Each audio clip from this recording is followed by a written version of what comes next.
Hello dear students, सगळ्यात आधी I am extremely sorry की गेल्या व्हिडिओमध्ये आणि ह्या व्हिडिओमध्ये खूप जास्त गॅप पडलेला आहे. बट आय प्रॉमिस इथून पुढे तुमचे व्हिडिओज हे रेग्युलर पाठवले जातील. तुमचे एक्झाम्स आता जवळ आलेले आहेत, राईट? सो आजच्या व्हिडिओमध्ये मी तुम्हाला एक सोप्या पद्धतीनं न्यूमरिकल कसे सॉल्व्ह करायचं हे ऑलरेडी ह्याच्या आधी एकदा मी सांगितलेलं आहे, बट ते न्यूमरिकल वेगळं होतं. आजचं न्यूमरिकल वेगळं आहे. आणि तुम्हाला तर सगळ्यांनाच माहीत आहे, तुमच्या एक्झाममध्ये टेक्स्टबुकच्या बाहेरचं काही येत नाही. त्यामुळे टेक्स्टबुकमधलं प्रत्येक न्यूमरिकल कसं सॉल्व्ह करायचं हे तुम्हाला कळलं पाहिजे. ऑल्सो टेक्स्टबुकमध्ये जे मेथड दिले ते तुम्हाला डायरेक्ट कॅल्क्युलेशन करून दिलेत. मग मधल्या स्टेप्सचं काय झालं असं बरेचदा तुम्हाला प्रश्न पडतो, मध्ये काय, हे कसं आलं, ते कसं आलं. सो डिटेल मी तुम्हाला आजच्या व्हिडिओमध्ये एक न्यूमरिकल प्रॉपर एक्सप्लेन करून सांगणार आहे. आजचं आपलं न्यूमरिकल आहे तुमच्या टेक्स्टबुकच्या आय थिंक 100 काहीतरी पेज आहे. हां, येस, 100 पेज नंबर आहे. आणि हे आता तुम्ही बघितलं एवढंच कॅल्क्युलेशन आहे. आणि तुम्ही जर एवढंच कॅल्क्युलेशन एक्झाममध्ये लिहायला गेलात आणि मला पूर्ण मार्क द्या म्हटलं, तुम्हाला कुणीही ह्याच्यावरती पूर्ण मार्क देणार नाही आहे. सो हे कसं सोडवायचं, पहिल्यांदा न्यूमरिकल सोडवायची सगळ्यात जी पहिली स्टेप असते ती म्हणजे ते पहिल्यांदा वाचायचं. त्यात काय प्रोसेस दिलेत ते इमॅजिन करायचं आणि मग त्याच्यावरून फॉर्म्युला तर आपल्याला एकच आहे इथे, हीट ट्रान्सफरसाठीचा. सो तो पण प्रश्न मिटला. आता बघा कसं सॉल्व्ह करायचं न्यूमरिकल. पहिल्यांदा आपण वाचून घेऊयात, रीड बिटवीन द लाईन करूयात, म्हणजे त्यात काय दिलंय हे आपल्याला लक्षात येईल. Suppose the masses of the कॅलरीमीटर दिलाय, वॉटर दिलाय आणि त्याच्यामध्ये एक हॉट ऑब्जेक्ट ठेवलाय. मग तुमच्या डोळ्यासमोर काय चित्र आलं पाहिजे? तुमच्या डोळ्यासमोर हा कॅलरीमीटर आला पाहिजे. लास्ट लेक्चरमध्ये मी तुम्हाला त्याची डायग्राम वगैरे आपण काढली होती. सो हा कॅलरीमीटर, त्याच्या आतमध्ये वॉटर आहे, पाणी, आणि त्याच्या आतमध्ये एक हॉट ऑब्जेक्ट ठेवलाय त्या पाण्याच्या आत. हे तुमच्या डोळ्यासमोर इमॅजिन झालं पाहिजे. आता हा ऑब्जेक्ट कशाचा आहे? कॉपरचा आहे. कॅलरीमीटर कशाचा असतो? कॉपरचा असतो. म्हणजे हा हॉट ऑब्जेक्ट ज्या मटेरियलचा बनलेला आहे, दॅट इज कॉपर, त्याचीच ही कॅलरीमीटर पण बनलेली आहे. हे तुमच्या डोक्यात परत चक्र फिरलं पाहिजे. म्हणजेच आपल्याला या न्यूमरिकलमध्ये हा जो फॉर्म्युला आपल्याला वापरायचा आहे त्यात सी म्हणजे काय असतं? स्पेसिफिक हीट असते.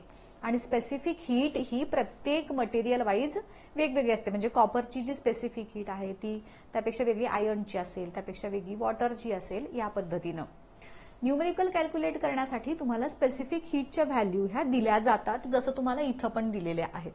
पण तुम्हाला हे समजलं पाहिजे की ही जी कॉपरची स्पेसिफिक हीट जी 0.09 calorie per gram degree Celsius ही दिलेली आहे, ती ह्या ऑब्जेक्टसाठी पण तीच व्हॅल्यू वापरायची आहे आणि ह्या कॅलरीमीटरसाठी पण स्पेसिफिक हीटची व्हॅल्यू तीच वापरायची आहे.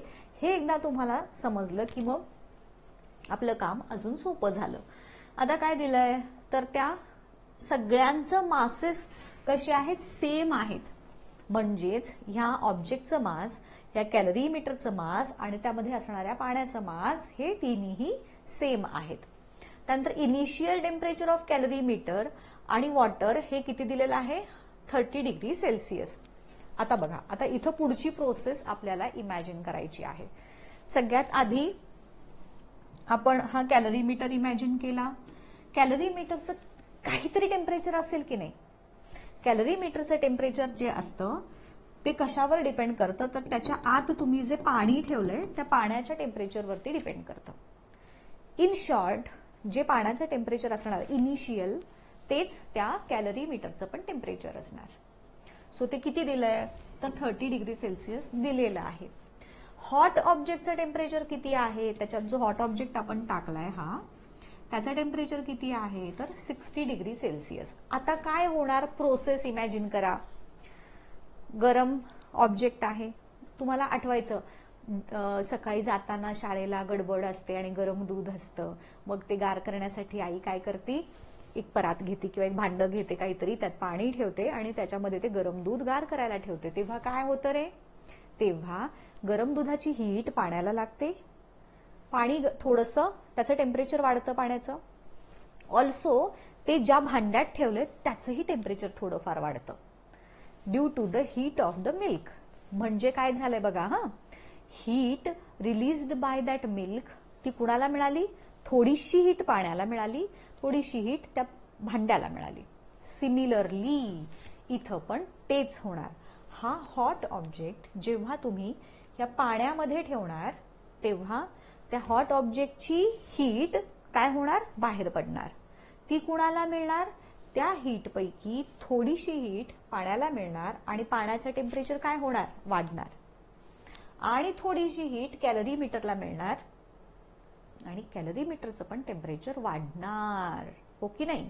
म्हणजेच ह्या दोघांचं जे 30 डिग्री सेल्सिअस टेम्परेचर दिलंय, सुरुवातीचं टेम्परेचर, हा गरम ऑब्जेक्ट त्या पाण्यामध्ये ठेवण्याच्या आधीचं वॉटर आणि कॅलरीमीटर दोघांचं टेम्परेचर किती दिलंय? 30 डिग्री सेल्सिअस. आता काय होणार? तो हॉट ऑब्जेक्ट त्याच्यामध्ये ठेवल्यामुळे दोघांचंही टेम्परेचर वाढणार. किती वाढणार ते आपल्याला दिलेलं नाहीये, पण वाढणार.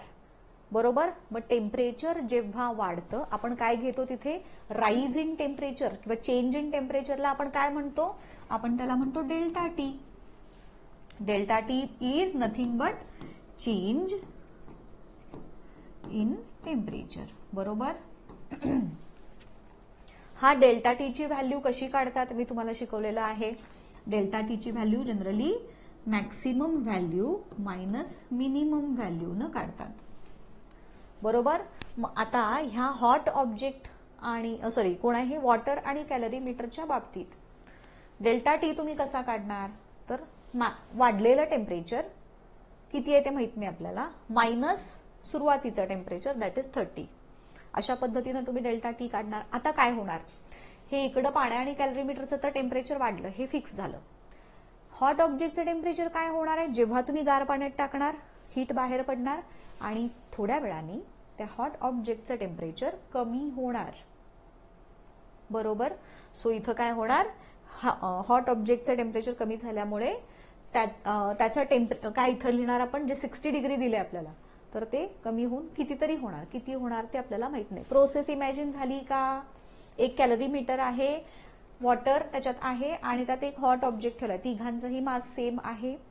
वॉटर आणि कॅलरीमीटरचं इनिशियल टेम्परेचर 30 डिग्री सेल्सिअस आहे. त्याच्यामध्ये हॉट ऑब्जेक्ट टाकल्यानंतर त्या हॉट ऑब्जेक्टमधून जी हीट बाहेर पडणार ती हीट वॉटर आणि कॅलरीमीटरला मिळणार. त्यामुळं त्या दोघांचं टेम्परेचर वाढणार आणि हॉट ऑब्जेक्टचं टेम्परेचर कमी होणार. क्लिअर का? आणि मग इथं काय दिलंय? त्यांचे स्पेसिफिक हीटच्या व्हॅल्यू दिलेले आहेत. कुणाकुणाची? तर वॉटर आणि कॉपरची स्पेसिफिक हीट दिलेली आहे. तर what will be the final temperature of water?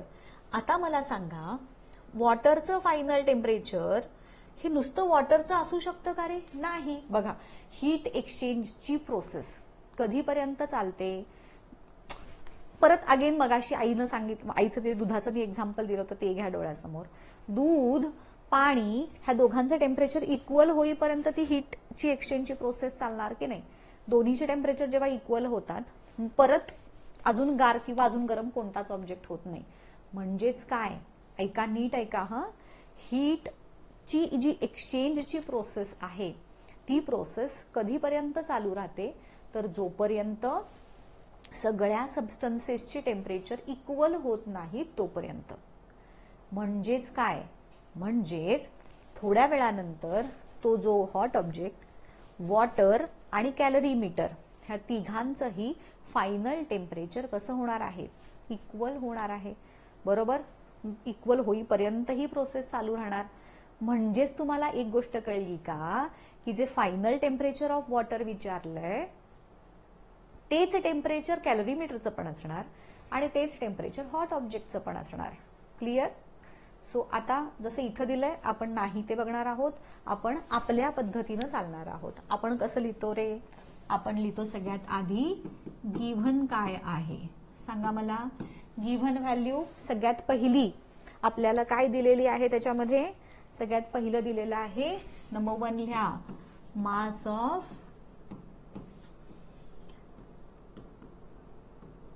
Water is equal to mass of object, पण तेच आहे. मग मी इथंच लिहिते गिव्हन मध्येच, mass of hot object is equal to mass of calorimeter. सगळ्यांचे मासेस इक्वल आहेत का? सो मी त्याला इथंच ब्रॅकेटमध्ये दिसते ना तुम्हाला, हा मी त्याला सगळ्यांच्याच मासला एकच शब्द वापरते, दॅट इज एम. हा, स्मॉल एम हे आपल्याला दिलंय. दुसरी गिव्हन व्हॅल्यू आपल्याला काय दिलेली आहे सांगा याच्यात आपल्याला? I think temperature of object, initial temperature of object दिलेलं आहे. शॉर्ट मध्ये लिहिते, तुम्ही पूर्ण लिहायचं. हा, temperature of object, hot object किती दिलेलं आहे? TO म्हणू मी त्याला 60 डिग्री सेल्सिअस. बघू पुढे मागे लागलं तर आपण त्याच्यात काहीतरी बदल करू. त्यानंतर अजून काय दिलंय आपल्याला? Initial temperature of, I think water आणि कॅलरीमीटर पण दिलंय ना रे, हो की नाही? सो इनिशियल टेम्परेचर ऑफ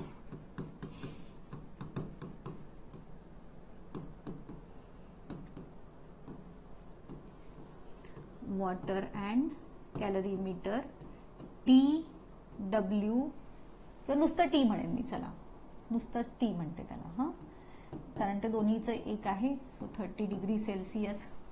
बरोबर. अजून काय दिलेलं आहे का आपल्याला बघा? हा, स्पेसिफिक हीटच्या व्हॅल्यू दिलेल्या आहेत आपल्याला. So specific heat of calorimeter कॉपरची दिलेली आहे ना, हे बघा ऐका. स्पेसिफिक हीट मी आता लिहिताना कसं लिहिते बघा. हा, ऑफ कोण आहे? कॅलरीमीटर अँड कोण आहे? Hot object. दोन्ही सेमच आहेत की नाही कॉपरचे, म्हणून मी त्याला CC म्हणते. कॉपर आहे म्हणून CC. किती दिलेली आहे त्याची व्हॅल्यू आपल्याला? Specific heat of hot object 0.09 calorie per gram degree Celsius. त्यानंतर वॉटरची स्पेसिफिक हीट ऑफ वॉटर तुम्हाला माहितीच आहे, CW म्हणते मी त्याला, 1 calorie per gram degree Celsius. एवढ्या आपल्याला बस आहे ना, एवढ्याच गिव्हन व्हॅल्यू दिलेल्या आहेत, हो की नाही? आणि हा आता आपल्याला फाइंड आउट काय करायचं आहे? फायनल टेम्परेचर,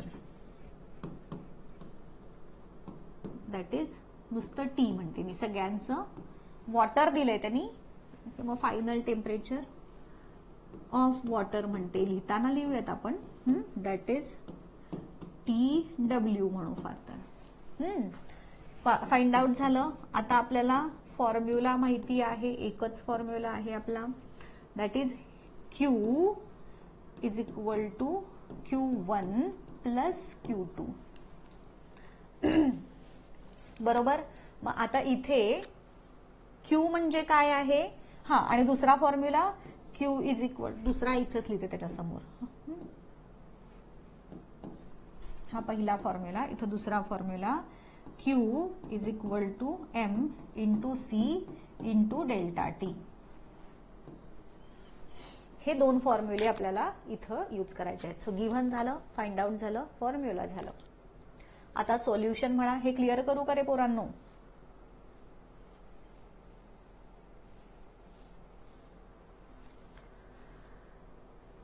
हा, हे इथंच, हे खाली घेते जरासं.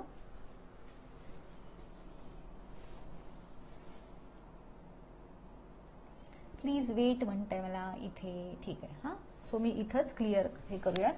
सोल्युशन म्हणा. अरे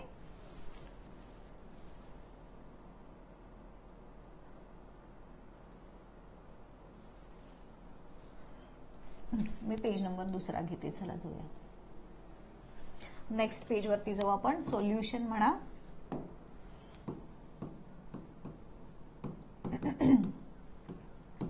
सोल्युशन मध्ये आपण सगळ्यात आधी हीट, आता हा ते Q म्हणजे काय होतं ऐका. ती जी heat lost by hot object होतं, होय की नाही, त्याला आपण Q म्हटलंय. इज इक्वल टू बघा हा हीट. आता ती जी हीट त्या हॉट ऑब्जेक्टनं लॉस्ट केलेली आहे ती कुणाकुणाला मिळणार आहे, तर ती हीट पैकी थोडीशी हीट वॉटरला मिळणार आहे, त्याला मी Q1 म्हटलं, plus heat gained by कॅलरीमीटर.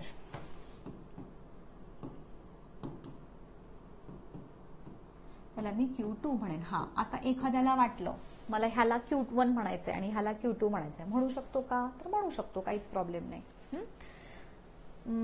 So हे झालं, म्हणजे तो जो हॉट ऑब्जेक्टनं रिलीज केलेली हीट आहे ती पैकी काही हीट ह्याला मिळाली, काही हीट ह्याला मिळाली. आता heat lost by hot object, त्याला आपल्याला काय दिलेलं आहे, काय फॉर्म, तिथं आता क्यूच्या जागी आपण काय लिहिणार, m into C into delta T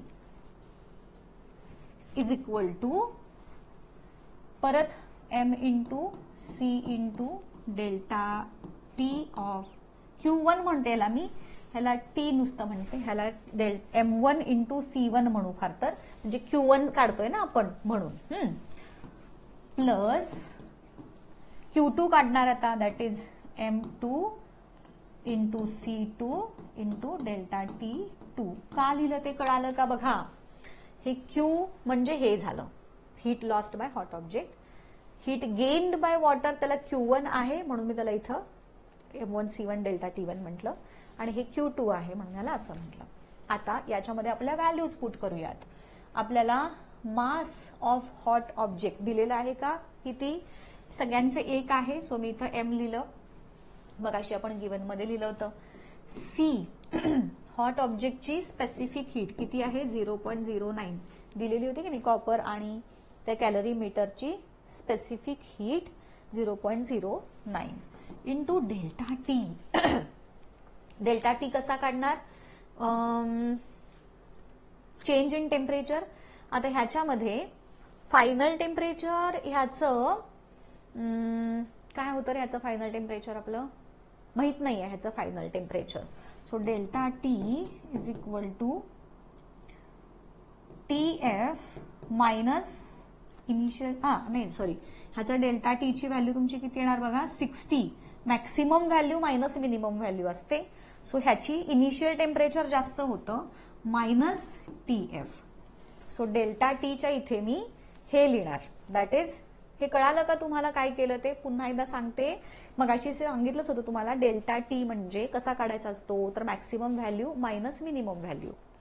मग आता हॉट ऑब्जेक्टची मॅक्सिमम टेम्परेचर किती होतं, 60 होतं की नाही, मग त्याला आपण त्या पाण्यात टाकलं, मग पाण्यात टाकलं की त्याचं टेम्परेचर कमी होणार आहे, किती कमी होणार आहे ते माहित नाही, मी जसं मगाशी म्हटलं फायनल टेम्परेचर तिघांचंही इक्वल असणार, आणि त्याला मी TF म्हटलं, दॅट इज फायनल टेम्परेचर, आणि म्हणून 60 is the maximum temperature for hot object, आणि TF हे minimum temperature of hot object, आणि म्हणून delta T of hot object ची व्हॅल्यू किती आली, 60. हे आलं लक्षात तुम्हाला, 60 मायनस TF. सो ही डेल्टा टी ची व्हॅल्यू आली, बरोबर. आता परत M1, हे दोन्ही सगळ्यांचे मासेसची व्हॅल्यू सेम आहे, सो मी M इथं नुसतं M1 असं न करता आपण ह्याला Mच करू, नुसतं M1 M2 नको, इंटू, आता हा कोण आहे, वॉटर, वॉटरची स्पेसिफिक हीटची व्हॅल्यू 1 आहे. आता ह्याची वॉटरची डेल्टा टी ची व्हॅल्यू काय असणार सांगा, आता बरं मगाशी सांगितलं तसं, maximum value minus minimum value.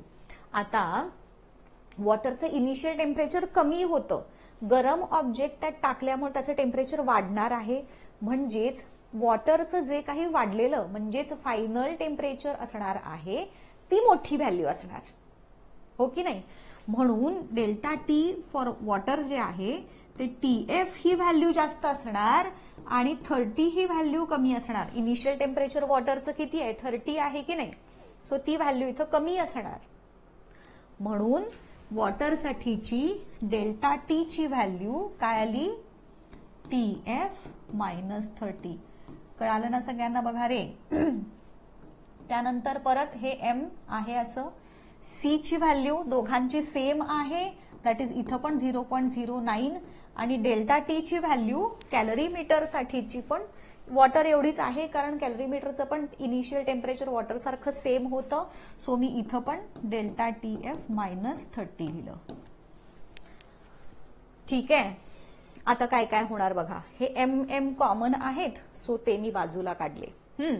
आता काय होईल, म्हणजेच मला ह्या कंस जो आहे ब्रॅकेट त्याला मल्टिप्लाय करायचा आहे. म्हणजेच काय होईल बघा, 0.09 इंटू 60 होईल. बरोबर. हे मी फार तर ब्रॅकेटमध्ये लिहिते तुम्हाला समजण्यासाठी. 0.09 इंटू 60 होईल. आता हे मायनस चिन्ह आहे तसं 0.09 इंटू टीएफ. कळलं? 0.09 इंटू टीएफ. कसं केलं तर हे एम कॅन्सल झाला, हा एम आणि हा एम. आता उरलं काय, तर हे दोघं उरले, हा कंस आणि हे. सो आता मी काय करणार, ह्या कंसाला 0.09 न मल्टिप्लाय करणार. सो हे आलं मायनस हे. क्लिअर इथंपर्यंत? नेक्स्ट आता काय आहे, हे 1 इंटू टीएफ -30 आहे. सो हे ऍज इट इज होईल टीएफ -30. त्याला आपण ब्रॅकेट लिहिते म्हणजे तुम्हाला समजायला. प्लस आता परत ह्या दोघांचा गुणाकार काय होईल, 0.09 इंटू टीएफ आणि काय होईल रे, आता इथं काय आहे 60, हा बरोबर, मायनस 0.09 इंटू 30. क्लिअर? परत मगाच्या सारखंच त्या ब्रॅकेटला आपण मल्टिप्लाय केलं. आता ह्या दोघांचा गुणाकार किती येणार, 0.09 इंटू 60 किती येतं बघा बरं, 5.4 काहीतरी येईल. मायनस हे आहे तसं ठेवलं मी, आपण सिम्प्लिफाय करत जाऊ, इंटू टीएफ. आता काय आलं, इज इक्वल टू ऐका इथं काय होणार, हे टीएफ -30 आणि हे टीएफ -30 आहे ना, ते आपण कॉमन काढूयात, थोडं सिम्प्लिफाय करू ह्याला. आणि हे आहे इंटू 1 प्लस 0.09 म्हणजेच 1.09 आलं. कसं आलं ते कळालं का? आणि मग आता हे कॉमन काढलं आणि ह्या 1 ला प्लस 0.09 न हे केलं, ऍड केलं. आता मग ह्या जो ब्रॅकेट आहे टीएफ इंटू 1.09 मायनस 30 इंटू 1.09. आता ह्याला आपल्याला सिम्प्लिफाय करत जायचं आहे. सो मी नेक्स्ट स्लाइड घेते. आपल्याकडे काय मिळालेलं आहे, 5.4 मायनस टीएफ इंटू 0.09 बरोबर. त्यानंतर टीएफ इंटू 1.09 मायनस 30 इंटू 1.09 बरोबर. आता ह्याला आपल्याला सिम्प्लिफाय करत जायचंय. पुन्हा हे काय आलं, ह्याला आता सेपरेट करत जाऊ. 5.4